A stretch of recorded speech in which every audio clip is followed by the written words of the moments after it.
If you're new and have no idea what this channel is for, I just yap. And usually it's about like chapters and things that have been going on.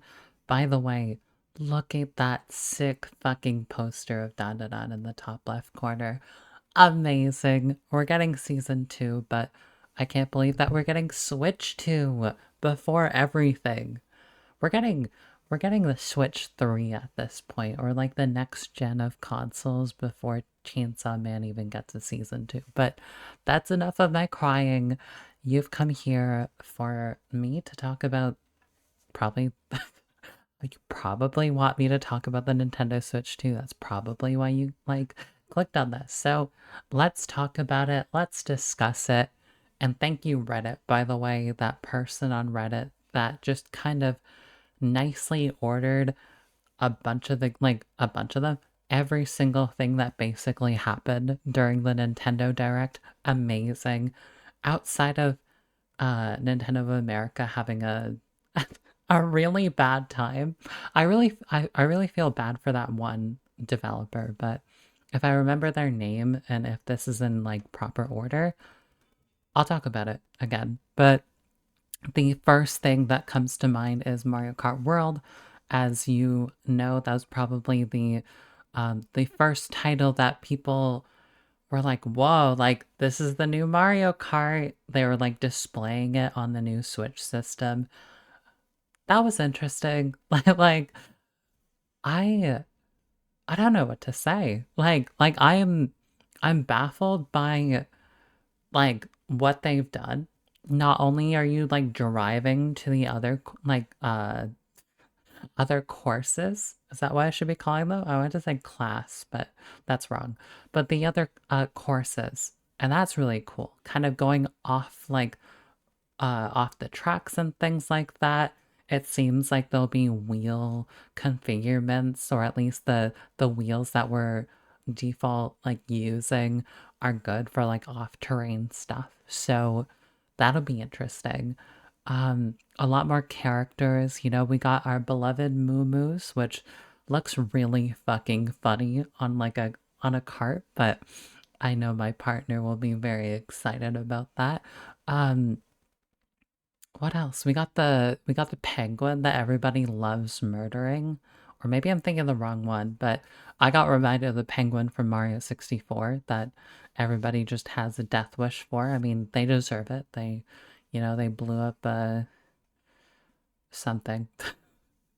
I don't know. I shouldn't put allegations on that penguin unless they're in Austin, Texas. Somewhere in Texas. I forgot what the meme's called. But yeah, Mario Kart World, cool, very cool.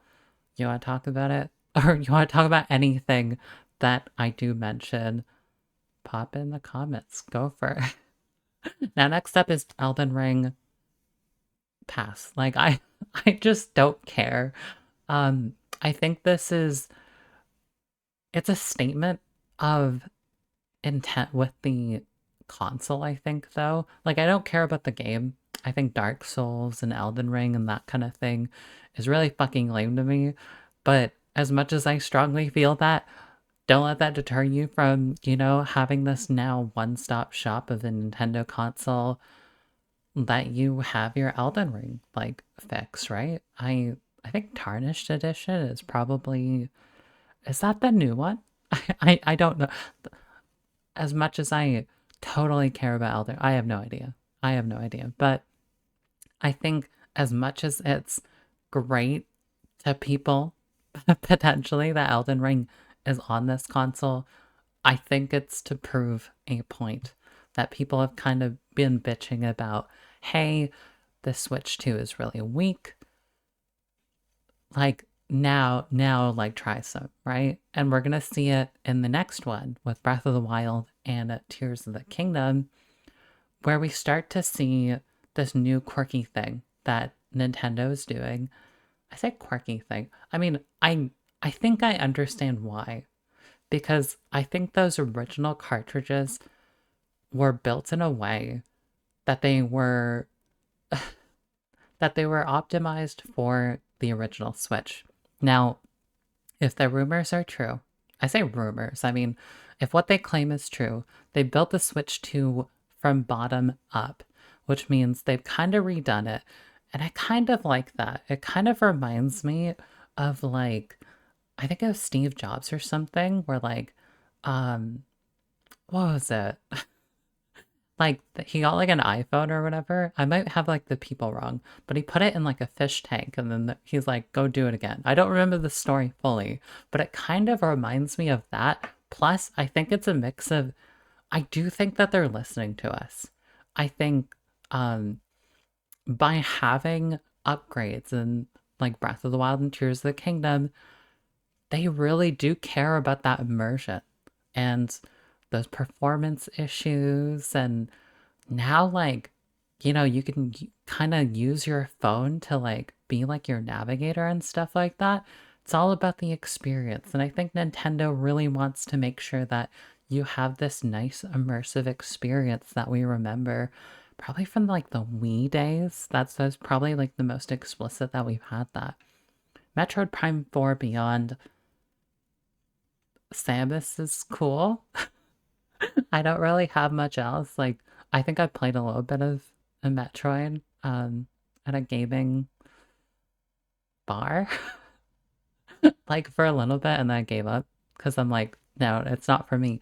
But to see how like far it's come, crazy. Especially being like a renowned like Nintendo like title, and especially with that like mouse feature that we have now, you can now play Overwatch and Metroid. I'm sure that'll be I'm sure it looks cool. I mean, I saw it. I don't vividly remember it because there's just some stuff where I'm like skip. In fact, the next thing that comes to um that comes on the list, comes next on the list. I can't talk. It's the Dusk Bloods. Don't care. Like I just do not care. I'm sure it's cool, but we're gonna if you want to give me a synopsis as to what that's supposed to be, go for it. But I'm not going to be enthusiastic about it. Kirby Air Rider is super cute. It's a second racing game that we're going to get. And that's interesting because I think Kirby is trying to punt at things. And Kirby and the Forgotten Land, which is not the next thing, but I'm also going to include it in this conversation. Forgotten Land was amazing, and it made me realize, like, holy shit, this is like the first proper time like a Kirby game's been like 3D. I think there's also like a minier game like as well, like um I don't know if they're directly related, but they came out soon after, and that was 3D as well. But Forgotten Land, like, I don't really have an interest in Kirby, especially as it's 2D. And then they also, on top of that, released like this cake like party game, and it was cool until me and my friend played it maybe 5 times and realized, at least to me, I think I was starting to realize, wow, the depth is not that great. Like, or what's it called? Like, the replayability of a game for something like that really matters. And what I'm trying to say with Air Riders is I hope it has reason for you to stay involved. Forgotten Land is almost structured in a like Mario Odyssey like way, so you're kind of just chipping away at it. Almost, I say Mario Odyssey, even just like classic, like New Super Mario Bros. 2 or for Wii U or something like that. And I really like that. I did really like that. So we'll see how Air Riders really flows, and I'll bring this up now, but and maybe I'll remember to bring it up later. This is something that's going to be like 115, I think, before tax. Like, I'm an Ontarian in Canada, pay 13% tax. That's like what, 130 if it's 115 before like tax? Crazy. And I can't take those gambles anymore. If you give me the vouchers, maybe, but that's, I don't know if it's a tariff discussion, but yeah, it's like, if I really want to get something, if I hadn't played Forgotten Land before, that would be an investment. I'd say, I think it's like, I guess I'm getting into this discussion now. With a lot of games, I really get hesitant as to if I want to commit to them, like price wise. But I think putting it side by side with like like a movie, for example, and how a movie is 2 hours worth of content, maybe three, and like at least here, like I pay like 15 Canadian for it. Wow. Like, if you can keep me engaged for maybe at least 2 hours, and we see it with like mouth washing on Steam, and we see it with my side. I didn't play it, but my partner did. Amazing. Like, like I think that perspective really helps, which is why like a Persona 6 being $100, like, yeah, like I think I might bitch about the price, but at the same time I am gonna spend probably 90 hours on that game.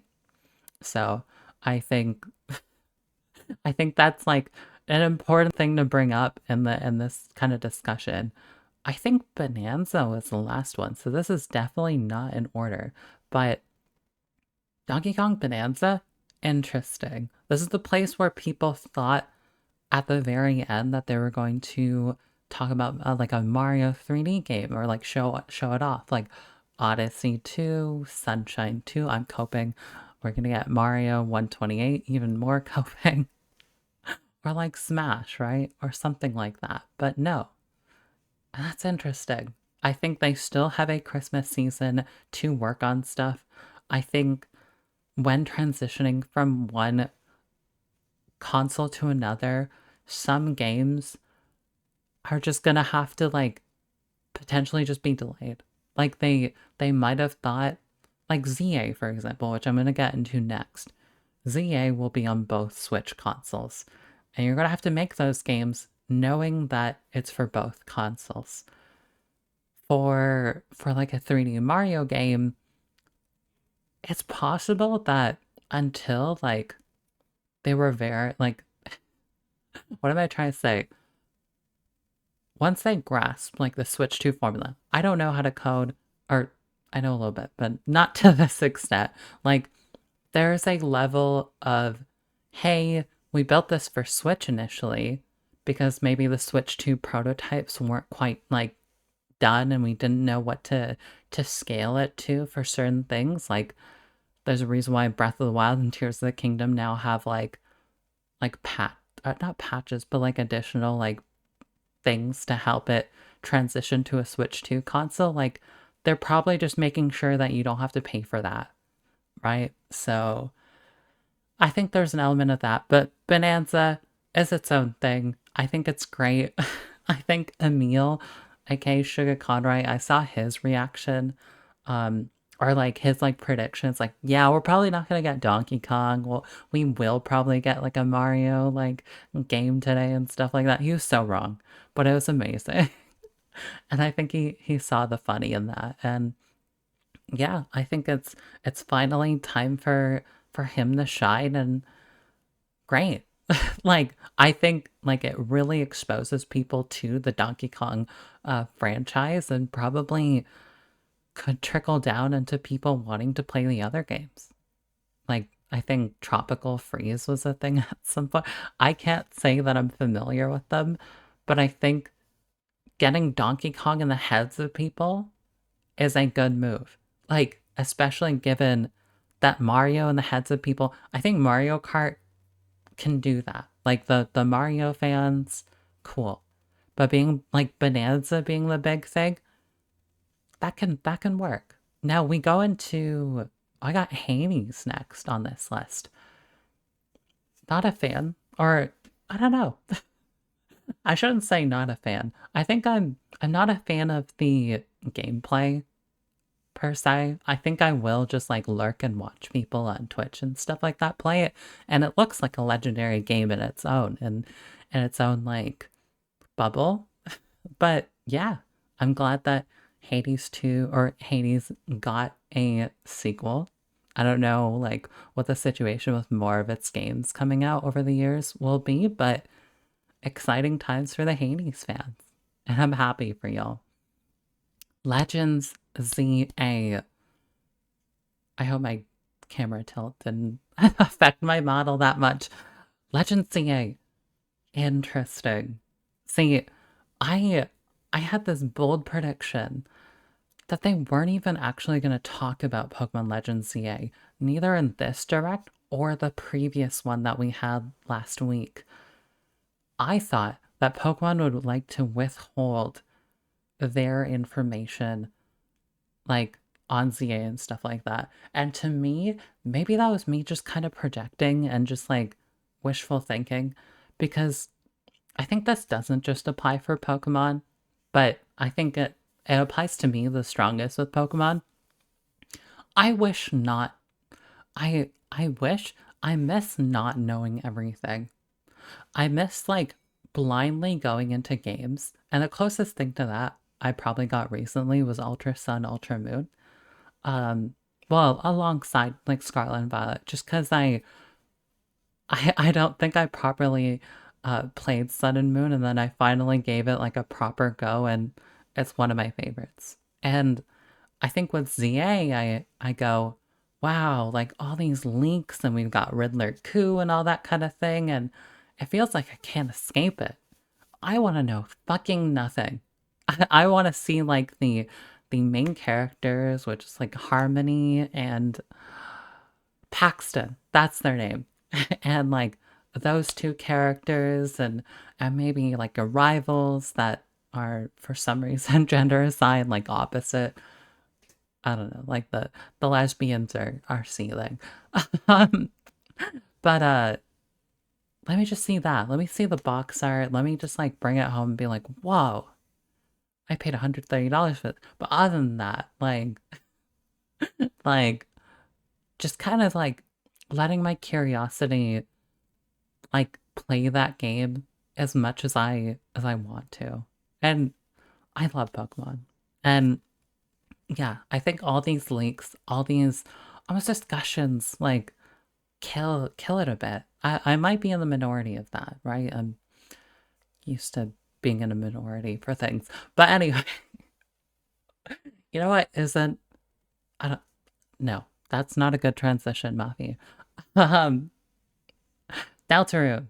Deltarune is cool, and we're back. And I thought the most adorable thing ever happened as this Deltarune like news came out. You know, now we've got chapters 1 to 4. Most of you guys that are interested in Deltarune were either waiting for maybe more of it or have played 1 and 2 at this point. I can't freaking wait. Deltarune, if you haven't played Undertale, you'll not get some of the references from Undertale, but I actually think that Deltarune is way, way easier. And trust me, I fucking suck at video games. So I really hope that they continue the thing with optional harder bosses. I hope that wasn't a like what's it like there's still difficult bosses, there's still hardship, but like you really need to go out of your way for them, right? And let's just say not everyone can be a big shot. All right. So, super excited about that. Can't wait. The fandom is in full force. What was it? I was saying, what was the adorable thing? Everybody's like replaying it. Or like those people that haven't gone around to playing it are starting to play it. And I'm like, yes, this is beautiful. Now we need your turn to die. Okay? That wasn't a threat. I That's a death game. It's very similar and compared to Danganronpa. I'm coping. Please, please, December. I will pay $150 for your turn to die. Probably not. I'll probably keep playing on Steam, but please, please. Your turn to die deserves the world, at least in its current state. Now, no, I can't think of transitions for these things, but we got Damon, we got Matt Damon, ex the Machina, Titanic, Seal. Pass. Like I don't know what to say about this one. Again, if you want to drop a synopsis, power to you. Right? A Borderlands 4. Interesting. Very interesting.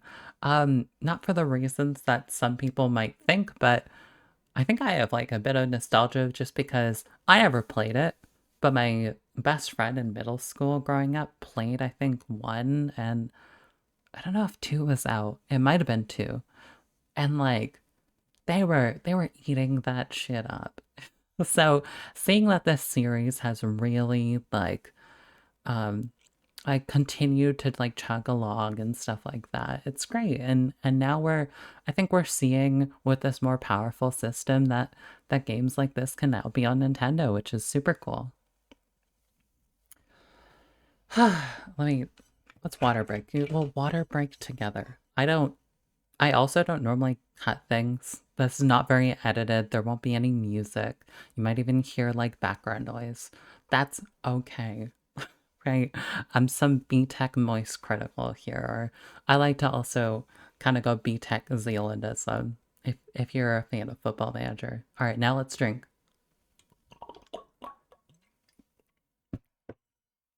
All right, good sip, good sip. You better have drank too. Now that we're in 21 minutes in, great. I appreciate you. Legend of Zelda Hyrule Warriors Age of Imprisonment. Interesting. It seems like a story that is based off Zelda's involvement just before the events of Tears of the Kingdom. I I'm unfamiliar with the timeline, so I'm like, okay, cool. I think it looks really cool. But there are murmurs about how they feel about Hyrule Warriors as a series, like amongst the, I guess, Zelda fans in the Zelda community, just because I think there might be some things, not only just in the trailer, but in the previous games that aren't quite aligning with the timeline and therefore kind of break immersion as you play them. And maybe they also just don't play in a way that you necessarily enjoy, right? But I don't know. Maybe I'd appreciate someone like playing it on my behalf sort of thing and I'll watch them playing on my behalf. I sound I might be a space queen, but that sounds so demanding. I just mean like if someone streamed it, I'll watch and I'll be curious about like where the story is going and stuff like that. And it's also nice to see Zelda kind of being at the wheel more. Like we kind of got that with chibi Zelda, like small Zelda, and that was neat. That was very neat. Next up is Street Fighter 6, 6 years, 1-2 Fighters edition. I mean, Street Fighter is iconic. Those of you who play it, like, power to you. My exposure to Street Fighter back in the day, I guess, was Project X Zone.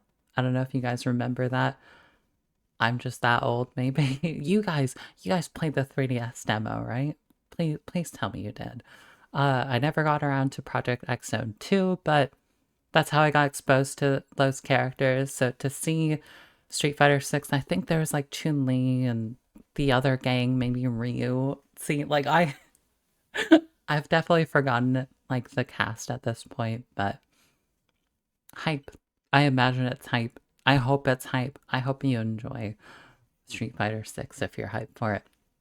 Drag X Drive is interesting. I believe that's the wheelchair basketball game. I don't really have a problem with the game. I mean, why would I? Like just wheelchair basketball. Um, Not only like people in wheelchairs can play it, or not only people, what am I trying to say? Words. Not only disabled people in wheelchairs play this, but people, I think, that just have a wheelchair to play it alongside them. I think it can be a really wholesome moment. It's a cool concept. I think what's weird to me is actually I'm surprised this isn't a thing in like Switch Sports. I just realized how weird of like a lead I had to this game. Sorry.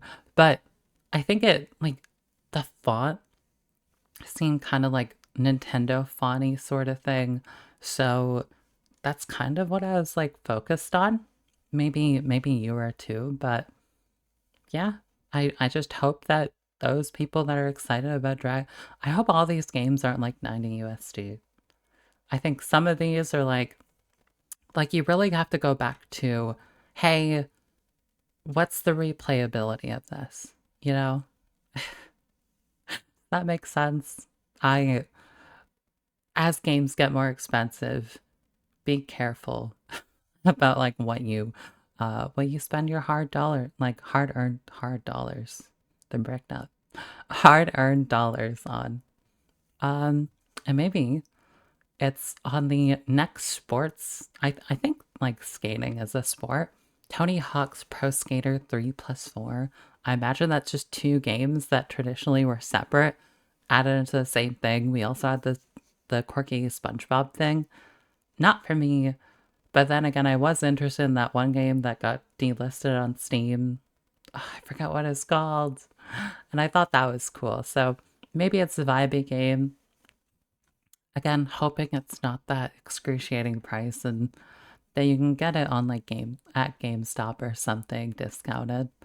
Project 007, James Bond. Like that's like what I'm thinking of. I think it's related to the Hitman game and like the people like that made that sort of thing. Not for me. Um, but I'm sure like some of y'all enjoy it. Split Fiction, that hype new game that we got at the Game Awards. I think they're made by the people that did It Takes Two, I believe. That's what it's called. Super neat, super cool, adorable for a couple game. Great to have your best pal play with. Not for me, but that's okay. I think a lot of these games, I'll say like not for me, but I think it's important to recognize, like, especially when evaluating a direct, and I genuinely think this is like an amazing direct, that not everything can be for you. And you should really make sure that you understand that, like, hey, like for example, like Deltarune probably isn't interesting to someone that maybe has played like um Elden Ring. That's not your fandom. But if you can kind of sense that they have a strong fandom and strong like, community and support for that game, like don't play that down. And I hope I'm like I hope I'm not trying to, or I hope I'm not trying. I'm trying not to do that. Now, something I will bash about is the EA games. I think how they handle the EA games, at least with my experience with FC, the FC series, formerly known as FIFA, and I know they also featured NFL too. Ultimate Team. Ultimate Team is the money cash cow, and it's just gone. Whenever you get a soccer game, a football game on, and I mean like football, not American football right now. I don't know what the situation with their ultimate team is, but with soccer, football, ultimate team, that is like the main reason why most people play the game. I know there's like pro clubs and stuff like that, which I don't even know if it properly works. And then career mode. I love career mode, but then I moved on to bigger and better things with Football Manager, and I'm enjoying that. But like to really have the audacity to sell it for the same exact price, really? You just like removed like a really key element of it. And I really hope that on the Switch 2, we're not scamming people of that anymore. But it might just be those microtransactions that like stunt that probably. I don't know. I don't know. And NFL, I mean, I had one of the games on the GameCube once. Never could figure out how to play. That's all I have to say. Now, Hogwarts Legacy, our favorite book writer that's totally not controversial in any way. Um, Harry Potter, Harry Potter game, right? I think it's a really cool game, and if you're able to give them as little money as possible, if it does get funneled into J.K. Rowling's bank account, that'd be great. But yeah, I think it's a fun game. a shame that the author is the way they are. I'm literally like shrugging. I'm like, I never grew up with Harry Potter, like that sort of thing, so it just looks fun. It looked like it captured a lot of people, and a lot of people spent a lot of time into the game. So even if it will be released at quite a high price, hopefully like the $80, $90 Canadian like price that at least it was on like other consoles, like that'd be great, right?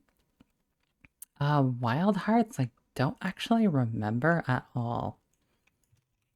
Like I don't know what that looks like. Let me look that up real quick. Yeah, I have nothing. I have absolutely nothing on that. Bravely Default. I mean, I hear about murmurs of this game from time to time. It looks like a cult classic, and it does look like something that can keep you engaged for a long period of time. It kind of tempts me into playing or wanting to play the other games, whether or not I get those legally, we'll see. But you know, the Bravely Default series does seem to have its place in the gaming community. Um, yeah. Let's see. What else do we got? Are we almost done? We're almost done. Okay, let's add the sports stuff that I didn't include. There's WWE 2K, NBA 2K. I guess that's cool. I hope they don't run into the same problems as the soccer game.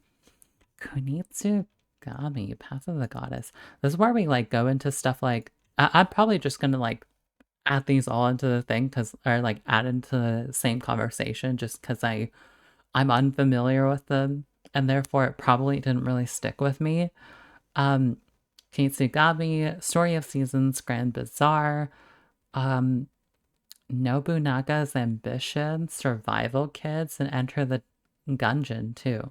I wonder if that's a misspell or maybe that's intentional, but all those games very unfamiliar. So I don't really have like a place to comment on them. Civ 7, interesting, very interesting. I hear about the Civ series a lot, especially from Zealand, aka like or Zealand and Zealandism, since those are totally two different people. Um, and I'm sure there's a strong community for that game. So to finally have it on Switch, although I do think that there were some issues with I think the devs, I think, maybe I have that wrong. So we'll see how much this sells. Maybe the whole franchise will collapse. I hope not. But um yeah, Civ 7. I'm sure that's cool to people. I'm sure I'm sure. I'm not sure. I'm not sure. I hope Civ 7 is something people can enjoy though. Yakuza 0 Director's Cut is interesting. You know, our favorite punchy Damidane guy along with 24 Hour Cinderella, Majima, amazing. I love that game. I haven't properly finished it myself, although I've watched someone play through a lot of the games. I'm kind of hoping that with time I can replay them, not remembering everything. So yeah, I have a tendency to do that from time to time.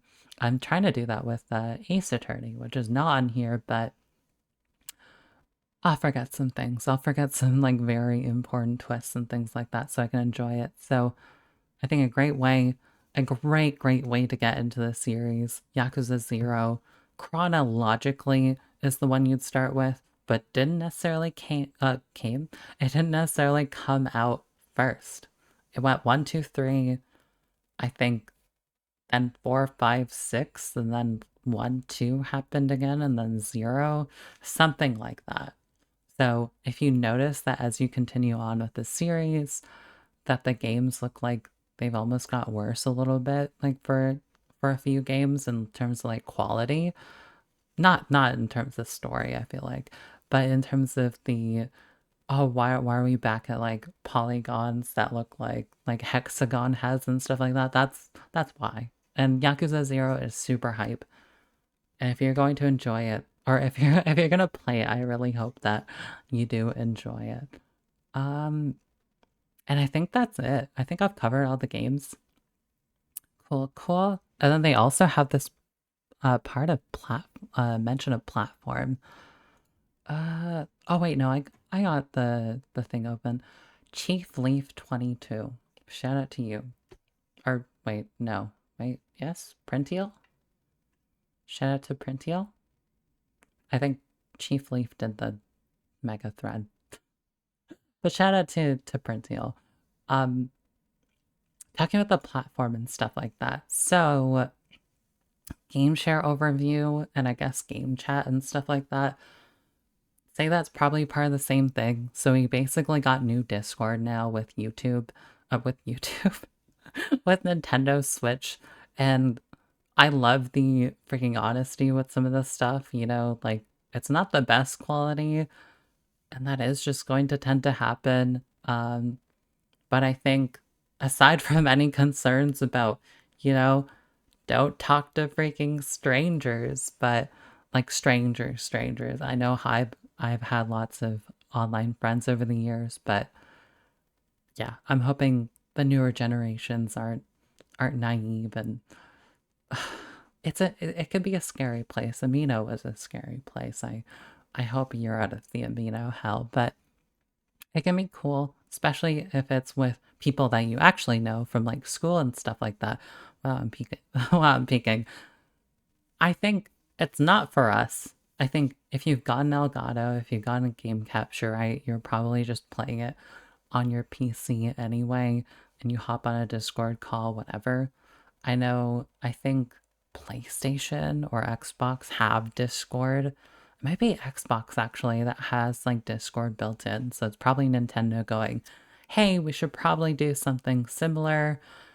Um, or they were thinking about it anyway, like pre like Discord. I think it's like I think they make their own stuff to make sure that they can like copyright it and manage it the way that they can, rather than if Discord makes a rogue decision and stuff like that. In fact, I think this is actually in rebuttal to maybe how Twitter was handled and how Twitter and the Elon Musk invasion of control and stuff like that made them realize we're gonna have to make our own apps, right? So instead of us just giving Discord to game chat and game share, this is the compromise. And I think from that perspective I do get it.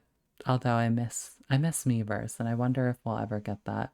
Um oh, one other game that I actually didn't bring up, but it felt like a game that was like calibrating you to the platform, and it's a really big shame because although like yeah they have stuff like golf for example that you can play, it should be like a default offline experience. You remember like spending like countless amounts of time like on your DSi, maybe 3DS, like doing shit on it that didn't involve the internet maybe, or didn't involve like actually having to buy a game yet. Like, I wonder if some people just bought the DS, right? They didn't buy a game yet, and then they were like, "Yeah, let me make a flip note," and here we are, right? Like, I'll get the game later, and without a game, you're essentially like, at least from a Canadian point of view, you're dropping like 1,100 like immediately, unless you get that bundle, which could probably save you like 100, maybe $50, that sort of thing, but yeah, I'm disappointed that that game isn't like with the console. I thought that was really weird. Um, let's see, system overview. Is that what they were talking about there? They've got links and stuff like that to things. Uh, GameCube. GameCube stuff was pretty huge. It's great to know that I can own Sunshine in 3 different forms with Switch Online. I think it's neat. I think it's a great way to, especially if you haven't commit to some of those games that have already been moved over to the Switch, like through a remastering, whatever the term is. Go for it. There's a lot of value in that GameCube Nintendo Switch Online pass, and I probably am like one of the few like defenders of like, hey, like I don't know about like the add-on, but at least like base Nintendo Switch Online, which I don't think gets you the GameCube stuff. I think the base is like kind of worth it if you split it into 12 months. You're paying like $2 a month, maybe $1 a month, depending on your region or something. Like it's not that excessive in the on a large scale of things. So, I mean, as a kid, it's brutal, right? That's your lunch money for like 3 weeks. But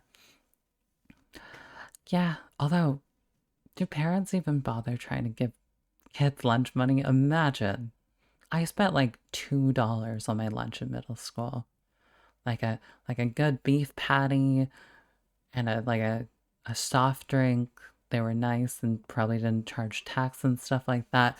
It was amazing. But now, I don't know. Like, do kids just get Chipotle or something? I don't freaking know. I've been yapping for 41 minutes. Holy shit. Get out of here. Well, drop a comment. Like if you want. Subscribe if you want. You know? Especially if you're into Chainsaw Man manga or Dandadan manga. We definitely want you here. Okay, bye.